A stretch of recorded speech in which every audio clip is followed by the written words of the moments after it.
Coming up this week ahead, construction is here. Traffic detours are everywhere and important work has begun. But how do we decide what projects happen? How do we decide when?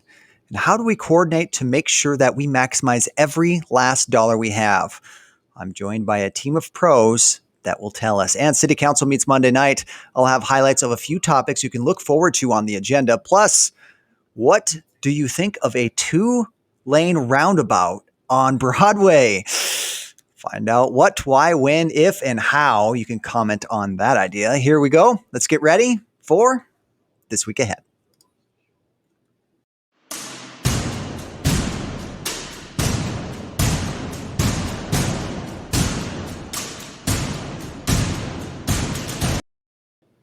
All right, what's that old idiom? It's not the destination, it's the journey.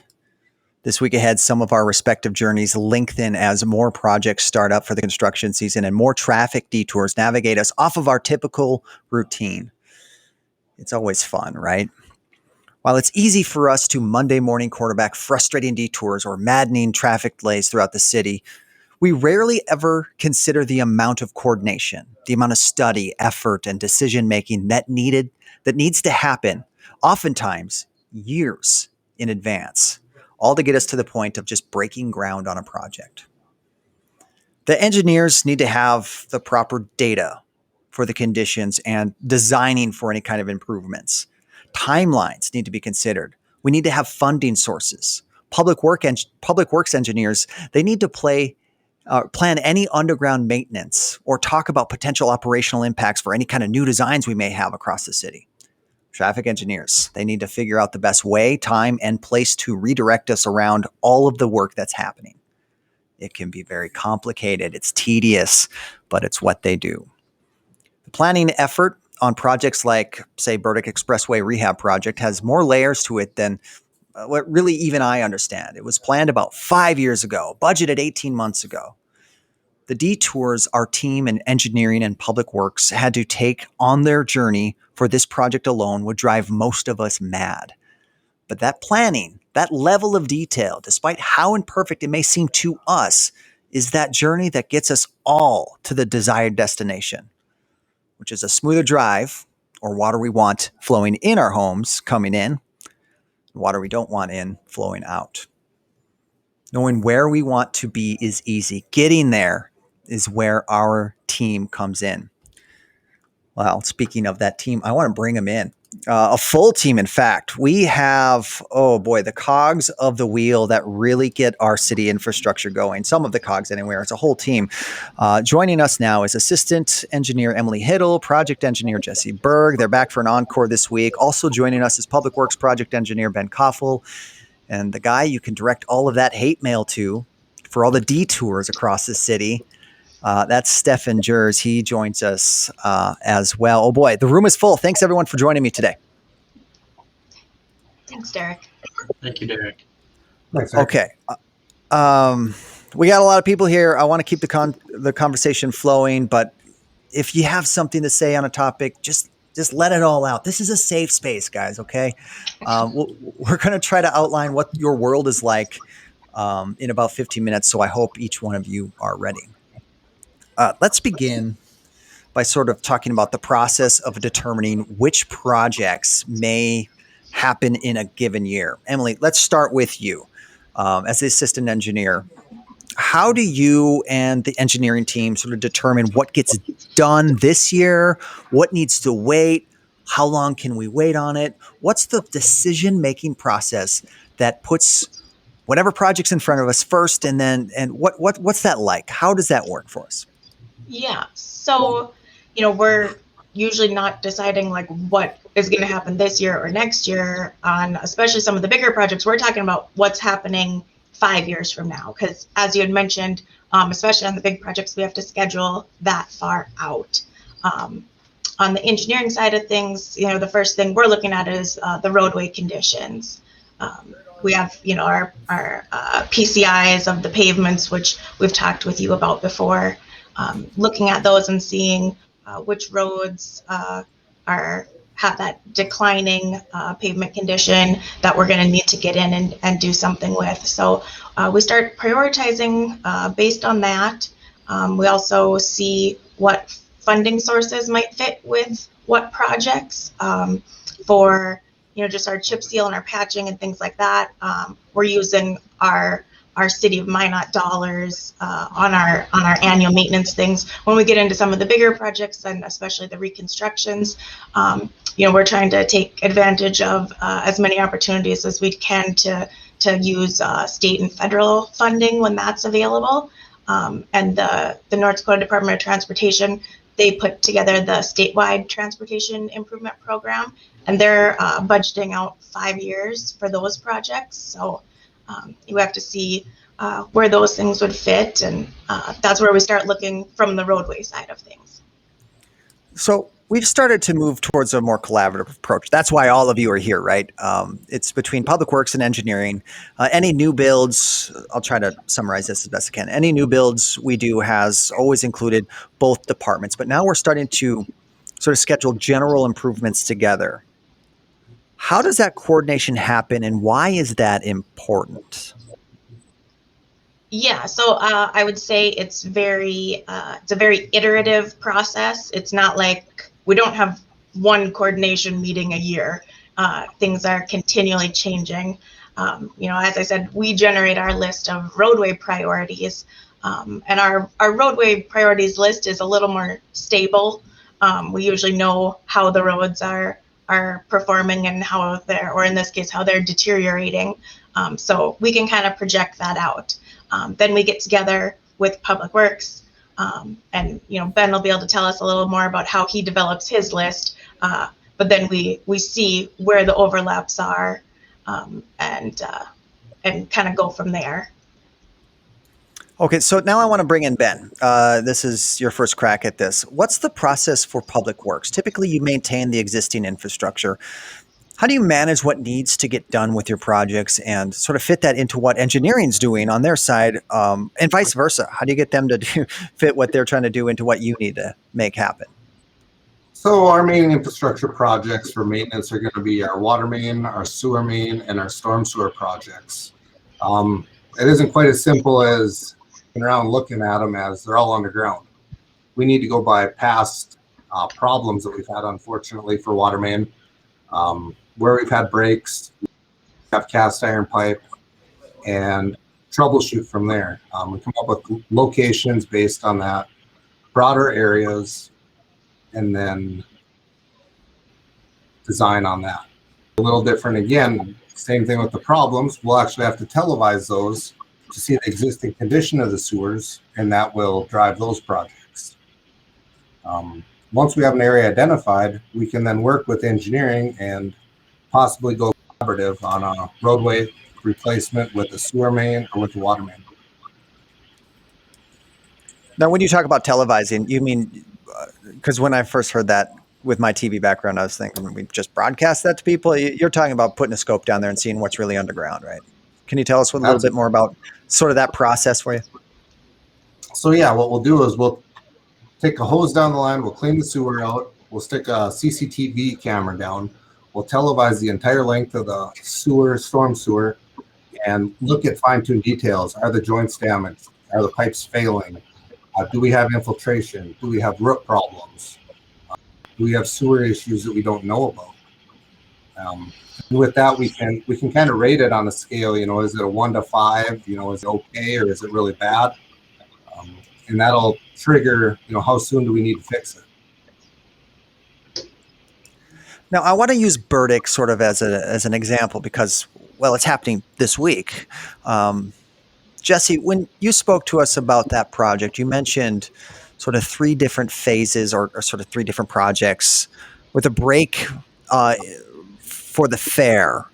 How do you set certain milestones in projects? How do you try to manage them around certain events?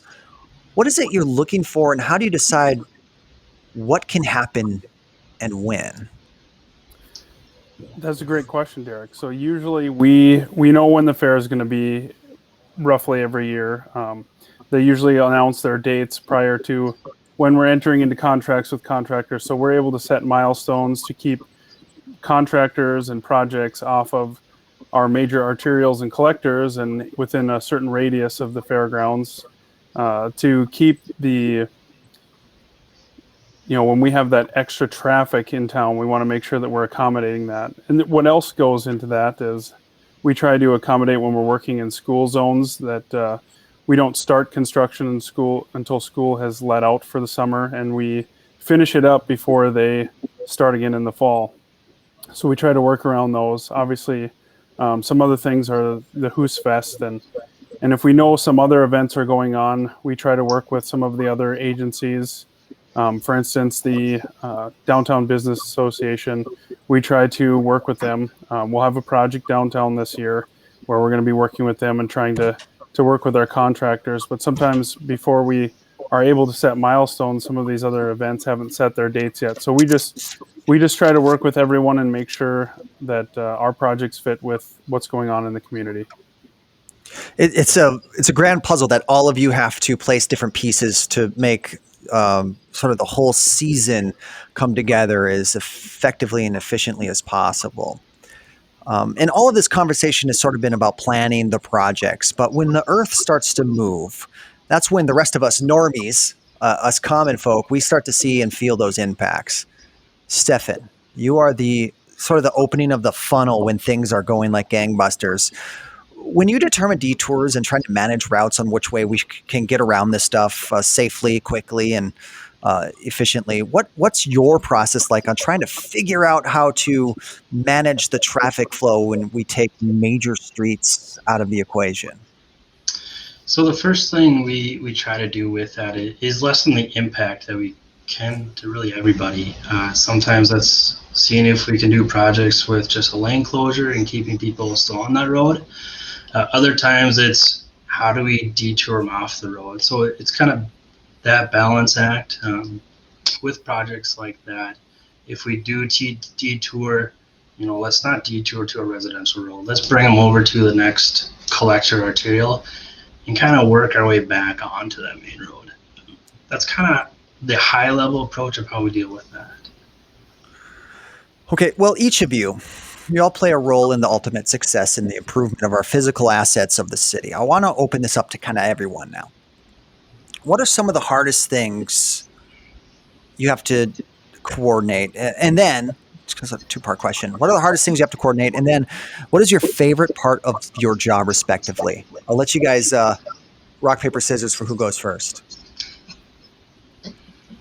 I'll take a quick crack. Yeah, there he is. All right. One of the hardest things that we get, and kind of it's really a team effort, is overlapping projects.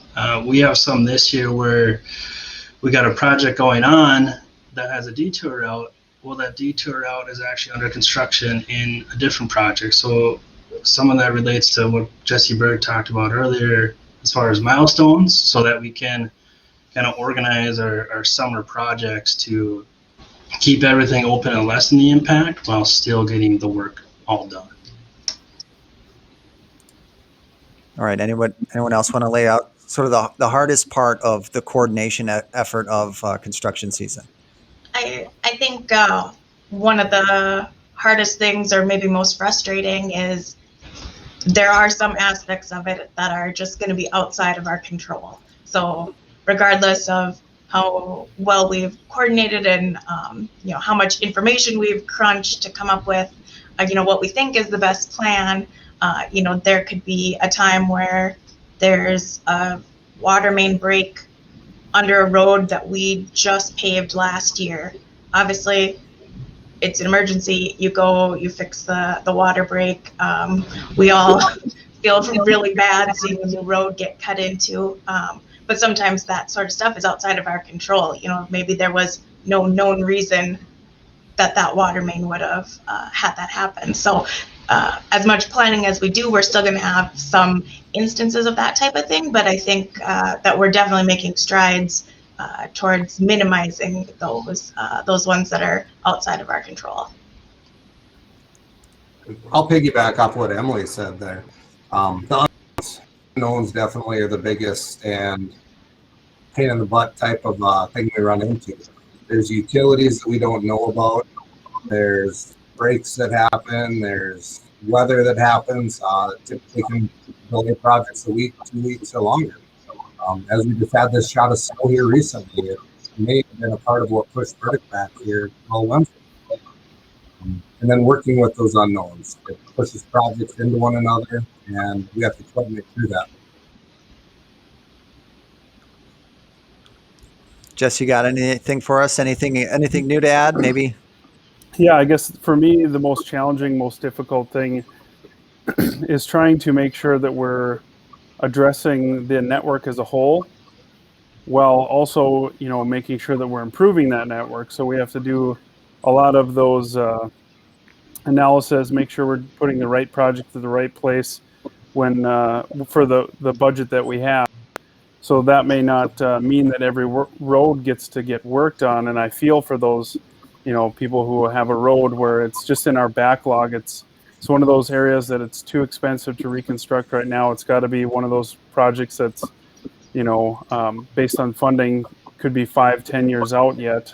And we're just not able to get to that. So we have to kind of give them this stop gap or patch answer, and it's continuous in some locations.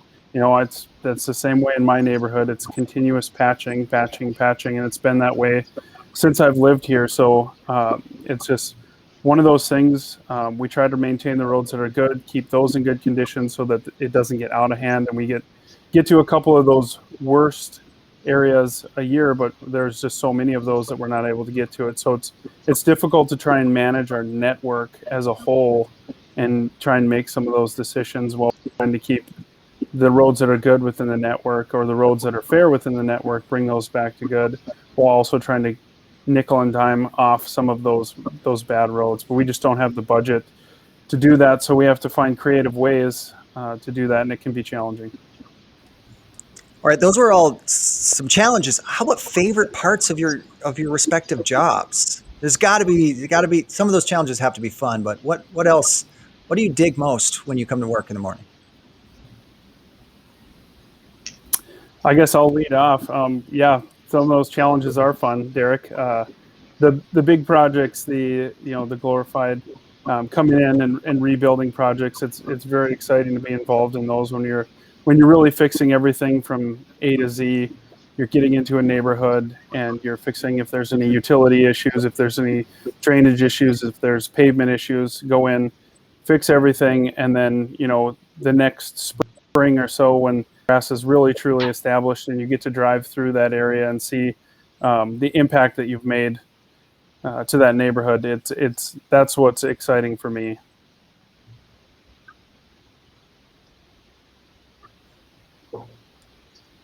Anyone else favorite? I mean, don't be shy. I think in.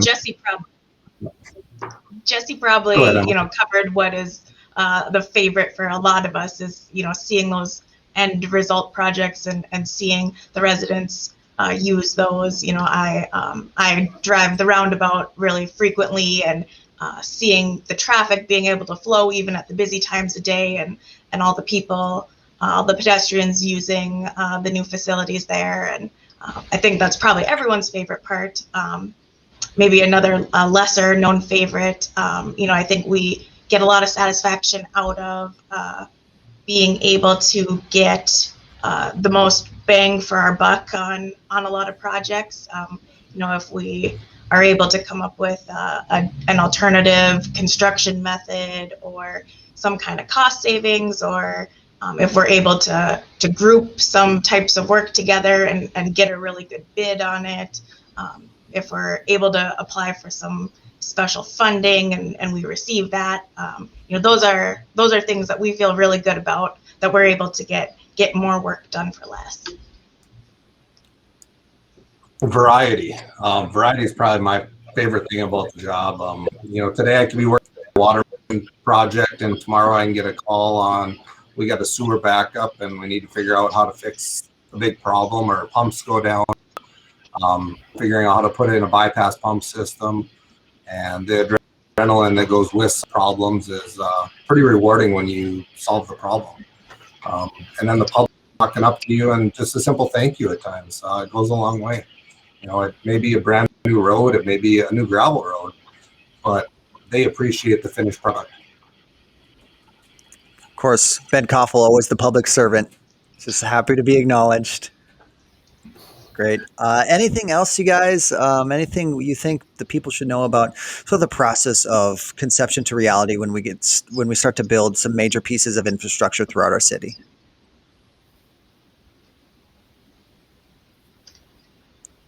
No, we're good. All right, guys. I've taken enough of your time. Oh, what was that, Jesse? Derek, can I do a Yeah. plea before we leave? Oh, Since we're talking about please. traffic, construction Yeah. and traffic control. Just a plea. When you're in road construction, please slow down, be alert. These are your neighbors who are working on your projects every day. So we just want to keep safety at the forefront and make that a priority every single day that we're out there. PSA brought to you by the Traffic Engineering Department. Exactly. All right, guys, I've taken enough of your time today. Thank you very much for lifting the veil on this for us. I tend to love to learn the why on things and the how. I hope everyone else enjoyed this as much as I did. Thanks, everyone. Good luck with the upcoming construction season as well. Thanks, Derek. Thank you, Derek. Thanks, Derek. Jesse or Ben, can I have one of you stick around and help me out with this next one? The rest of you guys can, you're dismissed. I'll let you guys can decide who sticks around. We're going to talk about Burdick and sort of the delay. What was that? We'll both stick on. We'll both stay Okay, on. that'll be perfect. I appreciate that, guys. Again, if you want to know what kind of projects we have coming up this year, you can go to minetnd.org/projects. You can get a whole interactive map. You can see what's in your neighborhood. You can see what's happening all across the street. It's a really great tool for anybody who wants to see what's happening this construction season. Now, we mentioned that we're getting construction season off the ground, but that expected start of that Burdick construction project has been moved back just a few days due to our much needed moisture, mind you. The Monday expected start date for work has been pushed back a little to Wednesday. Guys, any kind of major impacts for this timeline at all? I don't see a major impact to this timeline. Probably something that is going to come to reality is that the rest of the phases of work probably won't now begin until after the North Dakota State Fair. So likely there'll be a big break in between when this water main portion of the Burdick Expressway project is completed and before the next phase really starts there again, probably after the fair. So that gives you plenty of time to work on what you need to do there, Ben? Oh, this is your underground trenchless stuff? Yep, this is the water main that's going to take place. A lot of pipe bursting. This weather is not conducive to backfill and all that, so it'll give it a chance to dry up. They can holes, burst the pipe, and hopefully the asphalt plants will be open up, and we can get the roadway patched back up and opened up. Okay. Now, Jesse, you said most of this will wait till after the fall. Are you talking about the ADA improvements as well? Correct, Derek. Yeah, it sounds like that's probably what the case is going to be. We have not received the updated schedule yet from our contractor on this project, but they did request to be able to do that. It sounds like all parties, all agencies involved were going to be open to that, but we're waiting on an updated schedule. And so nothing's official until we've received that updated schedule. So, but that's likely the case. Again, if it's not, they will have to be done with all of the ADA work prior to the North Dakota State Fair, and then the asphalt work the mill and overlay portion from First Street Southwest to Valley Street would commence after the fair. Okay. Again, this is kind of our big project this year. Ben, where are we starting at with the underground work when we actually get this off the ground this week ahead? I should expect to see them on Burdick Expressway at First Street. They'll be working on to the east towards 2nd Street, one block at a time. See traffic control pinched down to one lane each direction, no access to the side street. Okay. Again, project starts near that hospital, like Ben said, First Street, with trenchless maintenance for water and sewer. Look out for those detours and traffic delays. Of course, you can find that stuff online as well. minetnd.org/road closures. You can get a whole map. Stefan does a nice job of updating that every week. I see Stefan's still here. I told you I'd let you go, but surprise, you're back. Should have left when I had a chance. Surprise, here you are. So, Stefan, what other, I know you haven't put out, you just have the road report ready for the week ahead. Anything else we should look for aside from just that Burdick detour? So the other one that kind of had a traffic delay was the work going up by the airport on 3rd Street Northeast. That originally was going to be completed today or tomorrow, but with the recent weather, same thing going on with Burdick. That's being pushed back a few days. So we should have that detour up and that road closure probably through Monday and Tuesday of next week. All right, thanks for sticking around for us to answer that one. If I didn't see you there, I wouldn't have thrown you into the fire like that, but you handled yourself well. Okay, you can check out the traffic impacts this week ahead by heading over to the road closure report. Again, mindednd.org/road closures. Okay, I for real now, you guys. I'll let you guys leave. Thanks again for your time. Thanks for everything. Thanks, Derek. Yeah, later. Good night. All right, now this week ahead, we need your input on future projects. Okay. I mentioned last week there is a virtual public input opportunity for 3 different NDDOT bridge projects happening not this year, in 2022 for the Minot area. That's the US 83 bridge or bypass bridge, the US 2 bridge, and the Burdick Expressway viaduct. The comment period is open until about April 30th.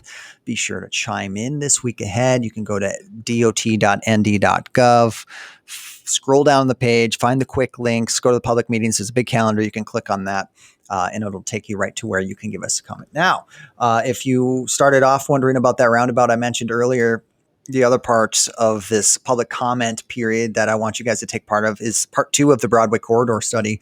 We're looking at Broadway from north to south, a whole sort of audit of that really important road that runs right through the heart of Minot. But there are a few very important aspects we need you to comment on. That starts on Monday.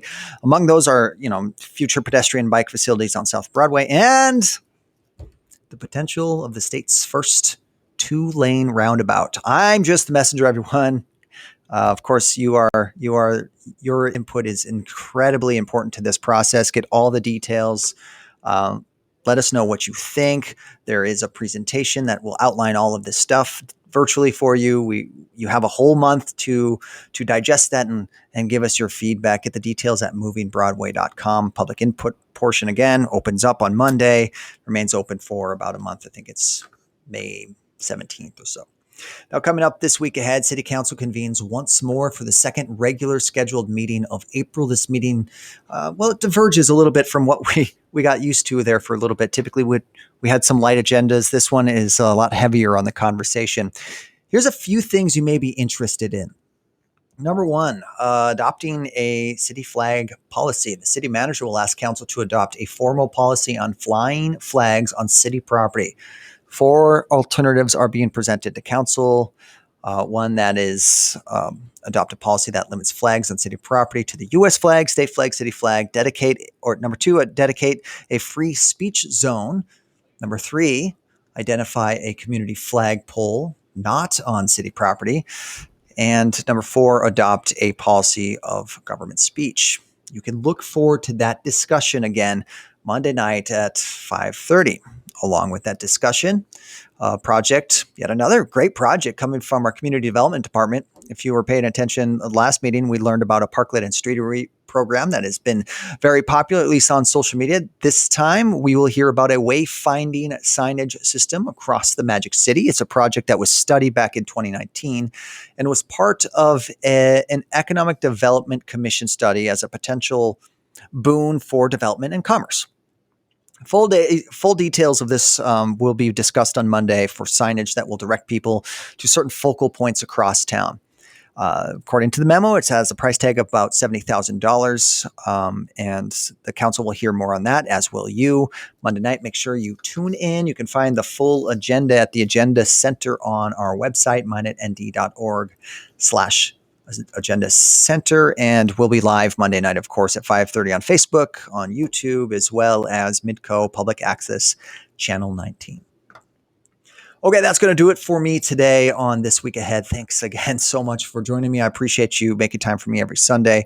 Don't forget, we still do have rapid COVID screening twice a week, Mondays 8 to 2 and Tuesdays 2 to 7. You want to go to testreg.nd.gov to pre-register for that. Now, next week, I'll be bringing in our Public Works Director, Dan Jonason. Now, I get a ton of questions about flood control and the immediate future of it. What's next? When will we be protected from rising waters, et cetera, et cetera. He'll join me next week and help answer some of those questions for you. So I look forward to talking to him about that. We'll get it detailed. We have a little bit more clarity after the legislative session gets closer to wind down, and some funding issues are decided and tackled. Now, before I go, I'd love it if you can just give us a tiny bit of your feedback. Takes about 2 minutes on a survey at minetnd.org/minetpio. We want to know your thoughts of our communication efforts as a city. Are you getting what you want from us? Where are you getting it? Where do you want to get it? How are we doing? Let us know. Tell me if this program, for example, is valuable to you, or if I should, look for other avenues and what those avenues may be. And as always, please make sure to find us on all your favorite social media platforms. You can find us at City of Minot just about everywhere. We're there. Trying to be where you are. And maybe the best thing you could do is share our stuff with friends and neighbors and make sure they're getting our information. That helps us spread the word, and it really helps everybody understand more about their local government. Thanks again for joining me. It's been a real treat. I look forward to talking to you again next week, but until then, have yourself a great this week ahead.